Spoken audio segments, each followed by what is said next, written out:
The Crimson Bazaar sprawled across 3 levels of Station Epsilon 7, a notorious haven for mercenaries, smugglers, and anyone with credits to burn.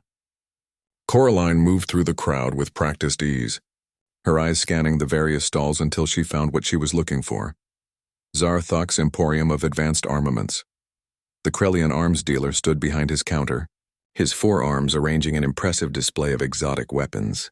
His chitinous exoskeleton gleamed under the station's artificial lighting, and his compound eyes tracked every potential customer with predatory interest.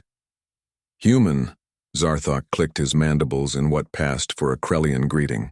I see you've come to upgrade from your species' laughable projectile throwers. Coraline smiled thinly. Actually, I'm here on behalf of the Terran Defense Initiative. We're looking to establish a supply contract. Zarthok's laugh was a chittering screech that turned heads throughout the bazaar. The TDI? Oh, this is rich. Tell me, does your initiative still use gunpowder? Chemical propellants? He gestured dramatically with all 4 arms. How positively medieval. Django emerged from the crowd behind Coraline, carrying a reinforced case. He was tall, broad-shouldered, and his expression betrayed nothing as he set the case down carefully. We prefer to think of them as refined, Coraline said coolly. Humanity has been perfecting firearms for over 1,000 years. 1,000 years. Zarthok slapped his counter with 2 hands while the other 2 reached for a sleek crystalline weapon from his display. I've been selling weapons for 3,000 cycles. Look at this, a Vex plasma disruptor. It fires coherent energy packets at 0.7 light speed, 10,000 shots per charge pack, no recoil, no ammunition weight, no ballistic drop. He aimed it at a practice target across the stall, and a lance of purple energy instantly vaporized a fist-sized hole through it. Several onlookers whistled appreciatively. Zarthok preened. Impressive, Django said, speaking for the first time. His voice was deep and measured. What's the maximum effective range? 1,500 meters before coherence decay, Zarthok said proudly. And in atmosphere with wind? Dust? Rain? The Krellian's antennae twitched. Well, environmental interference does reduce effectiveness, but what about electromagnetic pulse resistance? Coraline interjected. If someone sets off an EMP, do your energy weapons still function? Zarthok's mandibles clicked irritably. They have shielding, but there can be some disruption. Temporary, of course, Coraline nodded. And the charge packs? What happens if you're in a prolonged engagement and run out? You acquire more charge packs, and if you can't, Django pressed. If you're cut off from supply lines, then you're no different than you would be without ammunition for your primitive guns. Zarthok snapped. Coraline's smile widened. Actually, we are different. Django? Django opened the case, revealing a matte black rifle that looked almost disappointingly mundane next to the exotic weapons surrounding them. But there was something about it, a weight, a presence that drew attention. This is a Terran M47 battle rifle, Coraline explained. It fires a 7.62 millimeter projectile using chemical propellant at approximately 850 meters per second. Zarthok's laugh was even louder this time. 850? My weapon fires at 200,000 kilometers per second. Your toy is obsolete. Perhaps, Coraline conceded. But would you be willing to participate in a small demonstration? For the crowd. The Krellian looked around at the gathering spectators, his merchant's instincts recognizing an opportunity. Of course. Let us show these good people the superiority of modern technology over human stubbornness. Coraline addressed the crowd. We'll conduct a simple test. 3 targets at varying distances, 500 meters, 1,000 meters, and 1,500 meters. We'll test performance, reliability, and adaptability. The bazaar's management quickly set up the range, happy to have entertainment that might drive business. 3 reinforced targets were positioned at the specified distances. Zarthok went first, his plasma disruptor humming with barely contained energy. The first target at 500 meters exploded in a purple flash. The second at 1,000 meters took 2 shots but ultimately vaporized.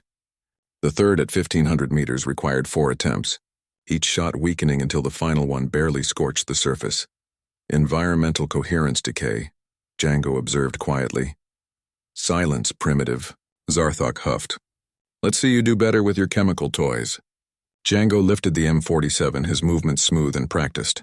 He didn't rush, taking time to account for distance, the station's artificial gravity, even the slight air current from the environmental systems. The first shot echoed through the bazaar like thunder.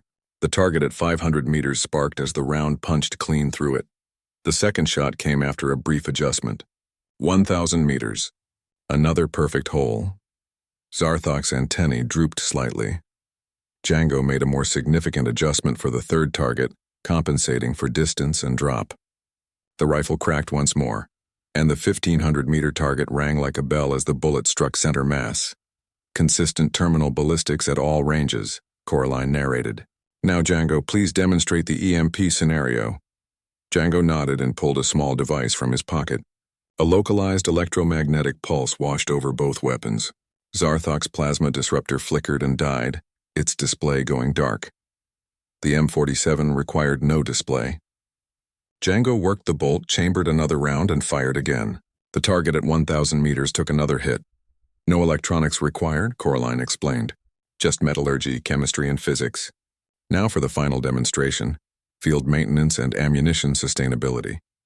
Django field stripped the rifle in under a minute, showing the crowd each component. Every part can be cleaned, repaired, or replaced with basic tools. The ammunition can be manufactured anywhere with access to brass, lead, and basic chemistry. In fact, humans have been known to produce ammunition in caves, basements, and field workshops with equipment that would fit in a backpack. Coraline gestured to Zarthok's weapon. Your plasma disruptor is magnificent until it breaks down. Then you need specialized repair facilities, proprietary charge packs, and replacement parts that only the manufacturer provides. You're dependent on a supply chain that can be interrupted.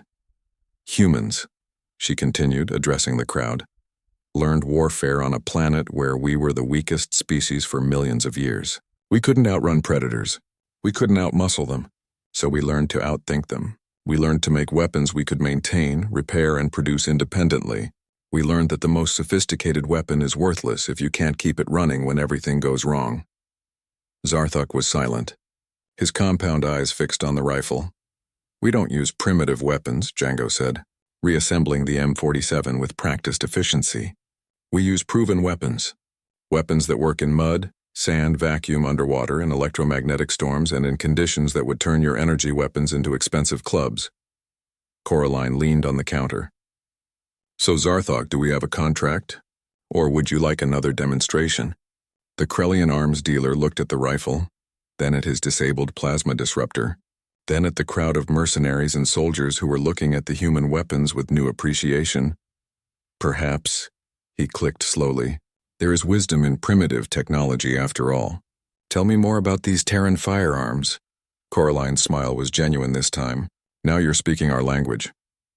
As they began negotiations, Django caught the eye of a Vexian mercenary in the crowd who nodded appreciatively at the M47. Old technology, perhaps.